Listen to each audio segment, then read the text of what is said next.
The Power of Thor. So I was listening to a video clip from TFM, and I think his name is Sirius. They were talking about how things are eventually going to swing back to a situation where it's actually amicable and decent to work with in terms of the relation between the two sexes. So I noticed something just in my own thinking, and this isn't something that I've noticed over one single time. I've noticed that when it comes to women and the newfound power that uh, that they have outside of just the sensual power, right? Outside of the power they wield by nature, this newfound power. This is something really short. It's just something I was thinking about. I don't know, y'all. Let me know what you think. It seems like we've gone so far to convince ourselves that we're making creatures who already have an advantage over the average man equal. Like we're trying to make them equal, but they already have a clear advantage in many ways. Um, Anyways, let me focus on what I was trying to say, which is that um, the power that women end up wielding outside of their sensual power, outside of the power that they wield over men and that they wield um, just the influence as a mother, influence as um, as a woman.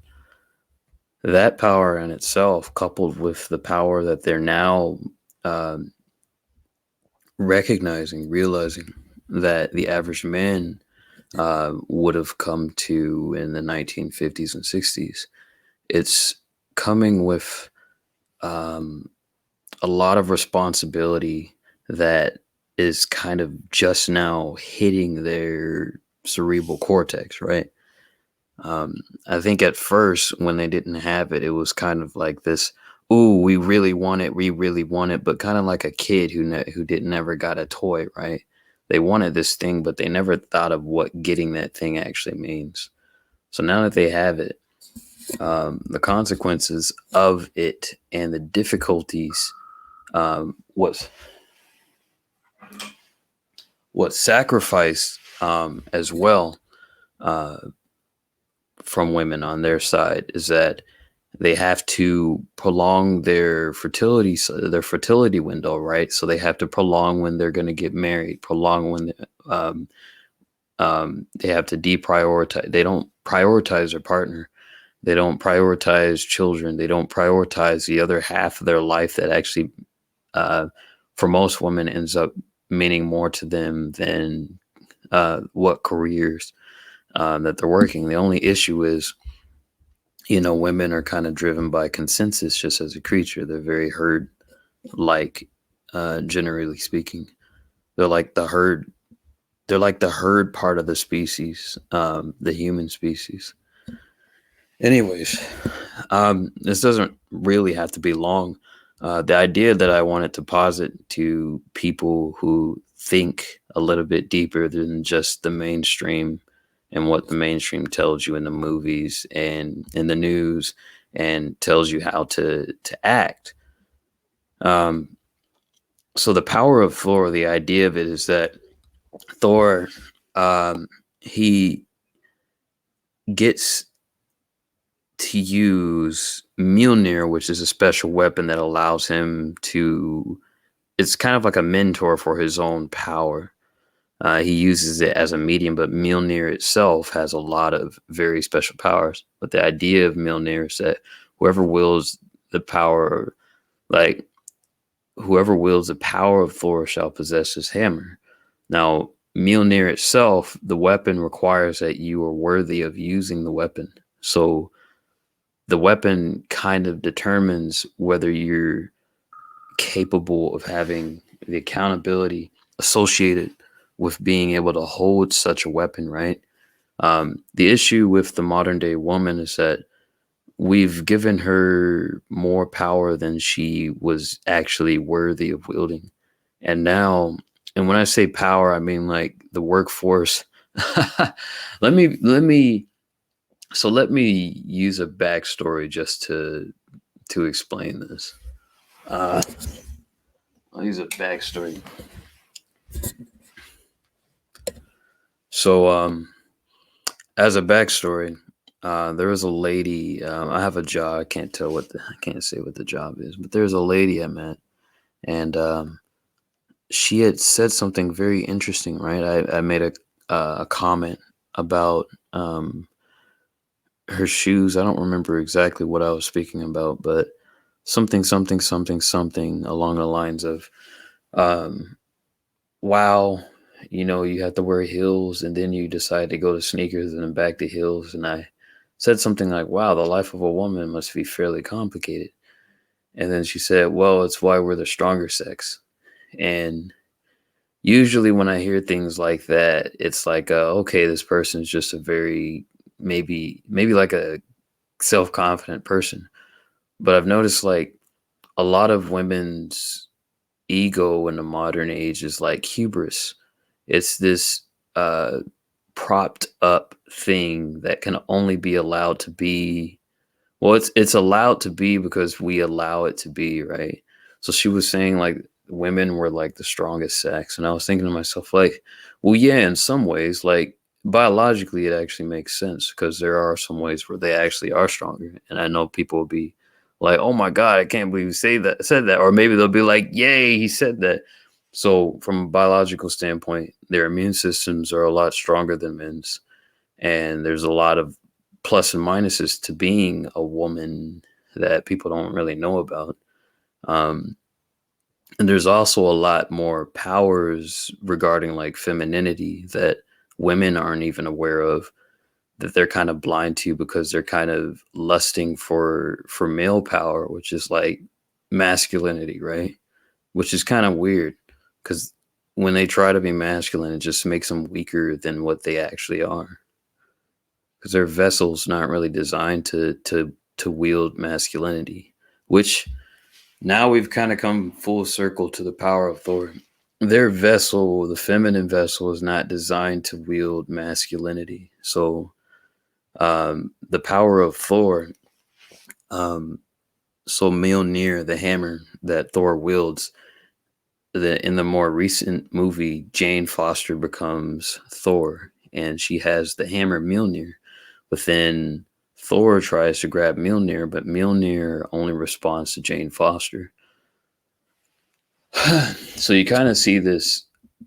You kind of see this art imitating life in the movies, where they kind of want to figure out a way to make males the least as least to give males the least amount of significance and influence as possible, to emasculate them and kind of create this scenario where you can take women's ego to the max amount of hubris possible so that you can make the most amount of money out of them. And this is every woman, right? It's like with the black woman, they have to be like this cutthroat CEO top dog, right? She has to be this amazing like she man thing, right? And the white woman, kind of same thing. She's got to be able to like fight off the, oh, I got to be able to beat up the 350-pound guy and say something quick and witty and emasculate all my male like colleagues and stuff like that. Anyways, so let me get to the gist of it all. So the power of Thor. The main gist of this is that we. So people often think that if more women got into positions of power, that we would have a better life and that we would have less wars and things would be easier and better. But they don't really recognize how the collective unconscious works. The darker side of men and the darker side of women both exist. So that means men, if you have men in a position of power and it's primarily men, you're going to see the light side of men and you're going to see the dark side of men. So if you have women in positions of power, that means you have to see both sides. There's going to be a light and a dark side. Now, if you change that landscape, then what you're going to see is this is just honestly, this isn't even an opinion. This is exactly what's going to happen. I'm just telling you this as far as I believe. So, women, I've noticed when they wield power, especially power outside of their sensual power, they tend to overcompensate. And that overcompensation becomes this possession of sorts where they kind of go to the most extreme end, and it becomes not even a wielding of power just from a normal end. It becomes tyrannical very quickly. And in fact, most of the governments that we would consider tyrannical end up looking like the possessive, more darker, feminine aspect of things. Now, here's the other aspect of that: the darker masculine. We do see that in governments as well. Um, Going off on too far of a tangent. I wanted to focus on the power of Thor, which is kind of complicated to mash together. Generally speaking, I'm going to try to wrap this up. So, what we see, and this is just my opinion, the average guy is kind of being emasculated, we're kind of superfluous right now. We're not really seen as all that big a deal. Right now, women are like the big deal. They're like the ones being propped up. They're the important ones. But I've noticed that it's actually not necessarily a bad thing for the average man because with all of this power that's being thrusted upon the average woman in the media, in the movies, you got like corporate boards now that are required to like hire a certain amount of women.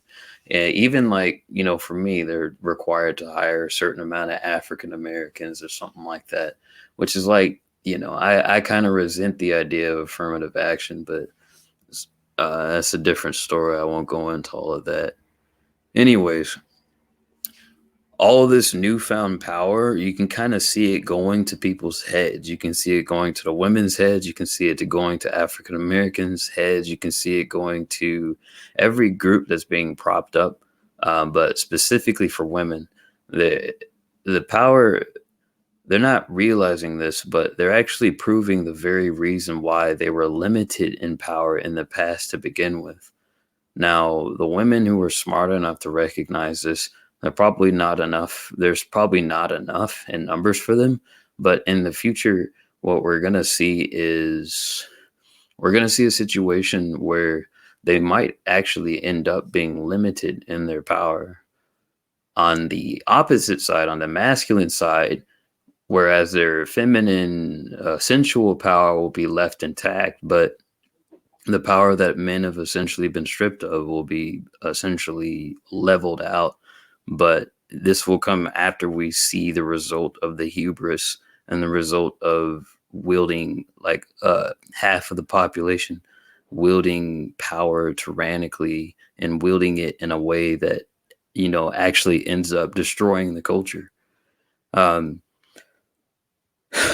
yeah, so in this way you would kind of get a sense that the power of Thor and wielding Mjolnir, the Mjolnir in this case being having the ability to go out and work in the workforce and build up yourself from the bottom to the top.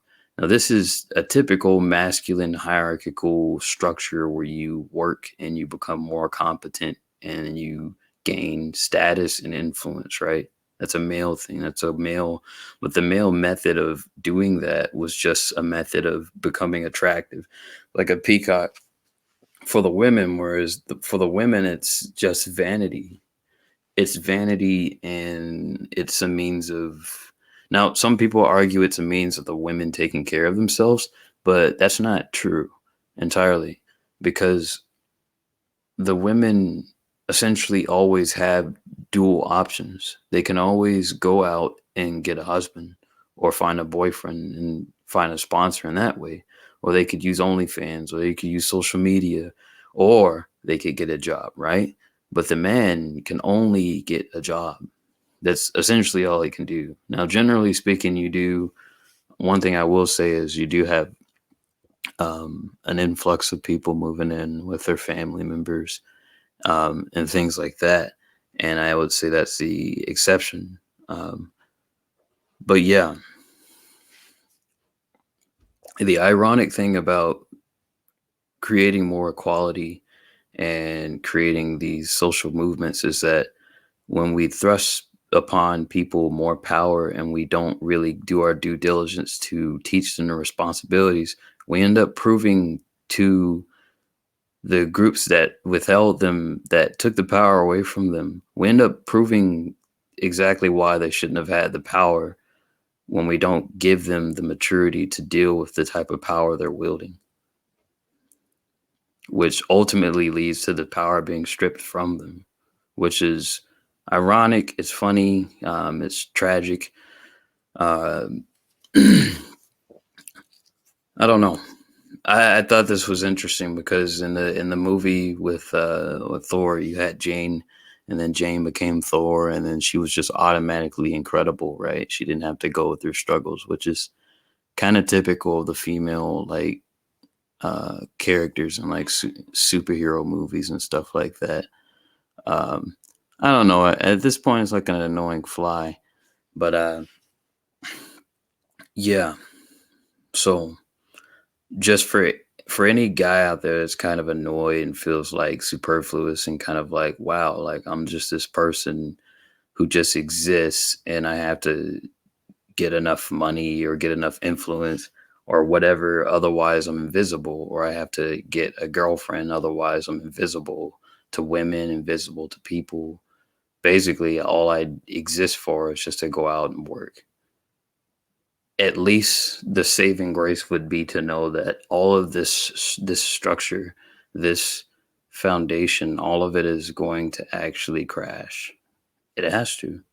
There's no way it's sustainable. Yeah, for whatever that's worth. The power of Thor.